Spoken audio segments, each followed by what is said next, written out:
Assalamualaikum warahmatullahi wabarakatuh. Halo Sobat Cerdas, gimana kabarnya hari ini? Semoga Sobat Cerdas dimanapun berada selalu dalam keadaan sehat dan bahagia ya. Nah, hari ini Sobat Cerdas udah siap belajar belum?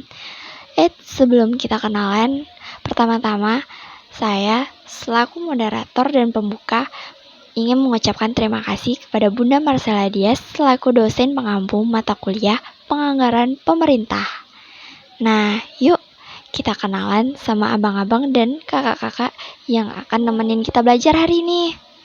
Yang pertama ada saya sendiri, Nadia Nuraini. Yang kedua ada Rizka Alfiana. Yang ketiga ada Triana Maharani.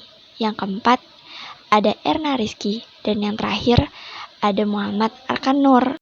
Sebelum masuk materi inti, Sobat Cerdas udah ada yang tahu belum nih apa itu APBD? Kalau belum tahu, yuk simak dengan baik. Nah, gimana? Udah pada kenal kan? Nah, kalau udah pada kenal, yuk kita masuk materi pertama pada bab mengenai anggaran pemerintahan belanja daerah bagian pertama, yaitu mengenai struktur siklus dan penyusunan APBD. Berdasarkan Undang-Undang Nomor 17 Tahun 2003 tentang Keuangan Negara, APBD adalah rencana keuangan tahunan pemerintah daerah yang disetujui oleh Dewan Perwakilan Rakyat Daerah.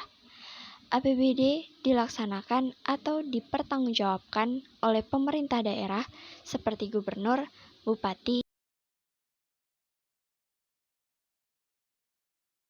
Sederhananya, APBD adalah rencana keuangan pemerintah daerah, baik itu provinsi, kota, ataupun kabupaten. Nah, gimana nih Sobat Cerdas? Udah pada ngerti kan apa itu APBD? Yang jelas, APBD dengan APBN tuh sangat jauh berbeda ya, jadi jangan disamain. Pada kesempatan kali ini, kami akan menjelaskan tentang 4 bagian. Yang pertama, struktur APBD. Yang kedua, siklus APBD. Yang ketiga, proses penyusunan APBD. Dan yang terakhir, pembahasan Raperda APBD. Bagian pertama yaitu struktur APBD. Menurut Undang-Undang Nomor 17 Tahun 2003, APBD terbagi menjadi 3, yaitu pendapatan daerah, belanja daerah, dan pembiayaan. Pendapatan ialah semua penerimaan uang melalui kas umum daerah yang menambah ekuitas dana dan merupakan hak daerah selama 1 tahun. Sedangkan belanja daerah adalah kewajiban daerah yang diakui sebagai pengurangan nilai kekayaan bersih daerah. Belanja daerah sendiri terbagi menjadi 2, yaitu belanja daerah secara langsung dan tidak langsung. Belanja secara langsung ialah belanja yang memiliki kaitan dengan pelaksanaan kegiatan ataupun program yang akan dilaksanakan. Belanja secara langsung sendiri terbagi menjadi 3. Yang pertama, belanja pegawai. Contohnya, pelatihan atau upah pegawai kontrak dan lainnya. Yang kedua, belanja barang dan jasa. Contohnya seperti servis mesin printer, komputer, dan AC. Yang terakhir, belanja modal berupa infrastruktur daerah. Sedangkan belanja secara tidak langsung ialah belanja yang tidak memiliki kaitan secara langsung dengan pelaksanaan program atau kegiatan. Contohnya seperti belanja pegawai, belanja bunga, belanja subsidi, belanja hibah, belanja bantuan sosial, belanja bagi hasil, dan bantuan keuangan. Dan yang terakhir adalah pembiayaan. Ialah semua penerimaan yang perlu dibayar kembali atau pengeluaran yang akan diterima kembali, baik pada tahun anggaran yang bersangkutan ataupun pada tahun-tahun anggaran berikutnya. Terutama dimaksudkan untuk menutup defisit ataupun memanfaatkan surplus anggaran. Halo Sobat Cerdas, perkenalkan saya Rizka Alfiana. Kita lanjut ke bagian yang kedua ya, yaitu siklus APBD. Nah, Sobat Cerdas pada tahu nggak sih siklus APBD itu dimulai dari mana? Baiklah, di sini saya akan memberitahukan Sobat Cerdas. Yang pertama yaitu penyusunan dan pengajuan Raperda APBD. Yang kedua yaitu pembahasan Raperda APBD oleh tim anggaran pemerintah daerah. Nah, yang ketiga, pelaksanaan APBD. Yang keempat yaitu pertanggungjawaban pelaksanaan APBD. Nah, kita lanjut ke bagian yang ketiga ya Sobat Cerdas, yaitu proses penyusunan APBD. APBD di sini disusun sesuai dengan kebutuhan penyelenggaraan pemerintah dan kemampuan pendapatan daerah. Lalu, mekanisme penyusunan APBD, anggaran pendapatan atau belanja daerah. Yang pertama, pemerintah daerah, gubernur, bupati, atau wali kota mengajukan rancangan peraturan daerah tentang APBD kepada DPRD. Kemudian, DPRD mengambil keputusan setuju atau tidak rancangan peraturan daerah tersebut. Jika tidak disetujui, maka APBD tahun lalu yang dijalankan. Nah, jika disetujui, APBD berubah menjadi peraturan daerah. Kemudian dikembalikan kepada pemerintah daerah untuk dijalankan. Nah, perlu Sobat Cerdas perhatikan lagi ya, bahwa di mekanisme penyusunan APBD ini yang menyusun rancangan APBD yaitu pemerintah daerah seperti gubernur, bupati, atau wali kota dan disetujui oleh DPRD. Tentu saja, APBD ini sangat berpengaruh loh terhadap perekonomian kita di Indonesia. Kemudian saya persilahkan kepada Kak Triana Maharani untuk melanjutkan materinya. Enjoy ya Sobat Cerdas. Hai Sobat Cerdas, saya Trena Maharani akan membahas lebih lanjut mengenai APBD. Udah pada tahu kan apa itu APBD? Di sini Trena akan memberitahu mengenai 5 hal, yaitu yang pertama tentang RKPD, yang kedua yaitu KUA, yang ketiga yaitu PPAS, yang keempat yaitu Pedoman Penyusunan Rencana Kerja dan Anggaran SKPD, dan yang terakhir yaitu mengenai RKA SKPD. Masih semangat belajar kan? Yuk kita pelajari satu persatu. Materi yang pertama yaitu Rencana Kerja Pemerintah Daerah yang disingkat dengan RKPD. Rencana Kerja Pemerintah Daerah disusun untuk menjamin keterkaitan dan konsistensi antara perencanaan, penganggaran, pelaksanaan, dan pengawasan. RKPD ditetapkan dengan Peraturan Kepala Daerah. Penyusunan rencana kerja pemerintah daerah diselesaikan paling lambat akhir bulan Mei sebelum tahun anggaran berkenaan. Tata cara penyusunannya berpedoman pada peraturan perundang-undangan.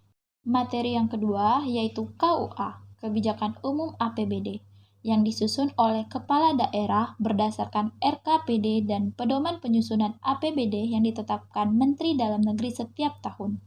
Dalam menyusun rancangan kebijakan umum APBD, kepala daerah dibantu oleh tim pemerintah daerah yang dikoordinasi oleh sekretaris daerah. Rancangan kebijakan umum APBD yang telah disusun disampaikan oleh Sekda selaku koordinator pengelola keuangan daerah kepada kepala daerah paling lambat pada awal bulan Juni. Rancangan kebijakan umum APBD disampaikan kepala daerah kepada DPRD untuk dibahas paling lambat pertengahan bulan Juni tahun anggaran berjalan, untuk dibahas dalam pembicaraan pendahuluan RAPBD tahun anggaran berikutnya. Pembahasan dilakukan oleh tim anggaran pemerintah daerah bersama panitia anggaran DPRD. Rancangan kebijakan umum APBD yang telah dibahas selanjutnya disepakati menjadi kebijakan umum APBD yang paling lambat minggu pertama bulan Juli tahun anggaran berjalan. Materi yang ketiga yaitu PPAS, Prioritas dan Plafon Anggaran Sementara.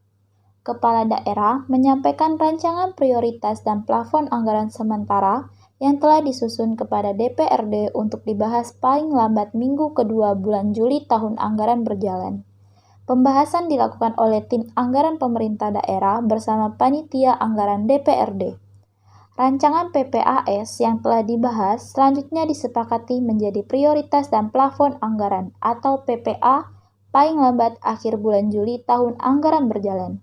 Kebijakan umum APBD dan PPA yang telah disepakati masing-masing dituangkan ke dalam nota kesepakatan yang ditandatangani oleh kepala daerah dan pimpinan DPRD. Masih semangat kan untuk belajar? Tenang, tinggal 2 materi lagi loh. Nah, yang keempat yaitu Pedoman Penyusunan Rencana Kerja dan Anggaran SKPD. Berdasarkan nota kesepakatan KUA dan PPA, tim anggaran pemerintah daerah menyusun pedoman penyusunan rencana kerja dan anggaran satuan kerja perangkat daerah atau RKA SKPD sebagai acuan bagi SKPD dalam menyusun RKA SKPD. Masih semangat kan? Tinggal materi terakhir loh, yaitu yang kelima, rencana kerja dan anggaran SKPD atau RKA SKPD. Berdasarkan pedoman penyusunan RKA SKPD, Kepala SKPD menyusun RKA SKPD. RKA SKPD disusun menggunakan 3 metode, yaitu yang pertama pendekatan kerangka pengeluaran jangka menengah, yang kedua yaitu penganggaran terpadu, dan yang ketiga yaitu penganggaran prestasi kerja. Nah, metode yang pertama yaitu pendekatan kerangka pengeluaran jangka menengah, dilaksanakan dengan menyusun perkiraan maju. Perkiraan maju berisi perkiraan kebutuhan anggaran untuk program dan kegiatan yang direncanakan dalam tahun anggaran berikutnya dari tahun anggaran yang direncanakan. Metode yang kedua yaitu penganggaran terpadu. Pendekatan penganggaran terpadu dilakukan dengan memadukan seluruh proses perencanaan dan penganggaran di lingkungan SKPD untuk menghasilkan dokumen rencana kerja dan anggaran. Metode yang terakhir yaitu yang ketiga, pendekatan penganggaran yang berdasarkan prestasi kerja. Dilakukan dengan memperhatikan keterkaitan antara pendanaan dengan output yang diharapkan dari kegiatan dan hasil yang diharapkan dari program termasuk efisiensi dalam pencapaian hasil dan output tersebut. Halo Sobat Cerdas, nah di sini saya Muhammad Arkan Nur ingin membahas tentang Rancangan Peraturan Daerah Raperda APBD. Nah, Rancangan Peraturan Daerah Raperda APBD itu apa sih? Nah, di sini saya ingin menjelaskan Rancangan Peraturan Daerah Raperda APBD itu adalah dokumen rencana pengeluaran dan penerimaan keuangan daerah yang disusun oleh pemerintah daerah setiap tahun. Nah, Raperda APBD disusun berdasarkan kebijakan pembangunan yang telah ditetapkan oleh pemerintah daerah dan harus disesuaikan dengan kebijakan pembangunan nasional.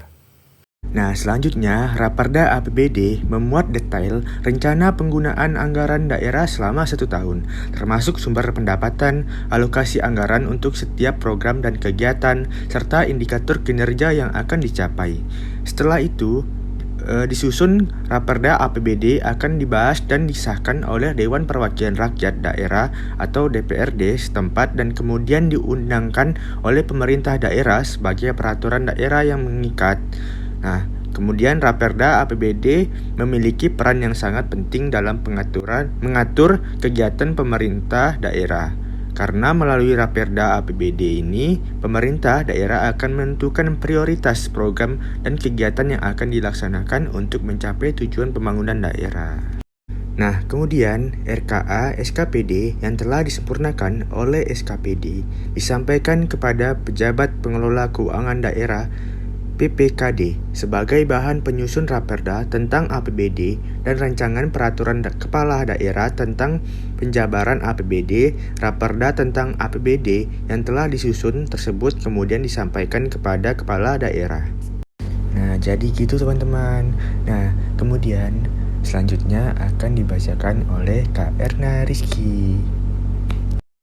Raperda tentang APBD dilengkapi dengan lampiran yang terdiri atas A. Ringkasan APBD, B. Ringkasan APBD menurut urusan pemerintahan daerah dan organisasi SKPD, C. Rincian APBD menurut urusan pemerintahan daerah, organisasi SKPD, pendapatan, belanja, dan pembiayaan. D. Rekapitulasi belanja menurut urusan pemerintahan daerah, organisasi SKPD, program dan kegiatan.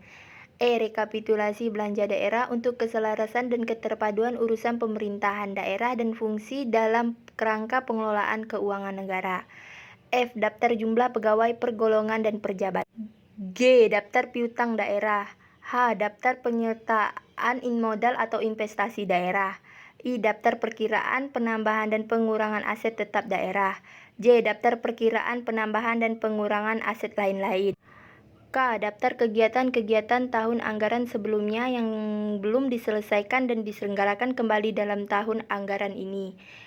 I. Daftar dana cadangan daerah. M. Daftar pinjaman daerah dan obligasi daerah. Nah, tidak terasa ya Sobat Cerdas, materinya sudah berakhir nih. Semoga materi yang sudah kakak-kakak dan abang-abang jelaskan bermanfaat untuk kita semua. Sekian dari kami, terima kasih.